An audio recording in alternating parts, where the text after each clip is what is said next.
How to add testimonials in Shopify. So, the first thing that you want to do is go to the left side of your Shopify dashboard and click on Apps.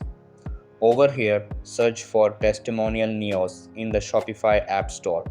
After that, check the reviews and make sure it has good ratings and a free plan. Then open a new tab and go to elfsite.com.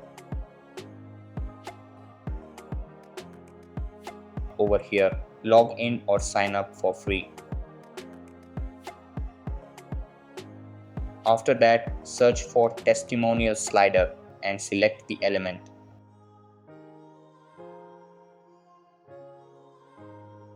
Then choose a template like the slider and start editing your testimonials.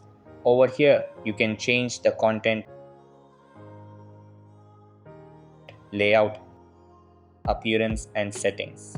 After that, click on Publish.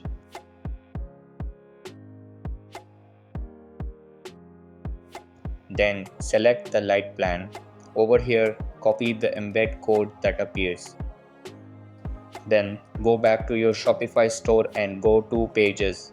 Over here, open a page like Contact Us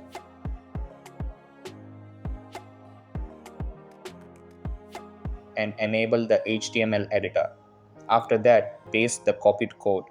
Then click on Save and disable the editor. So that's all for this video. Consider subscribing if you find it helpful, and I'll catch you in the next one. Thanks.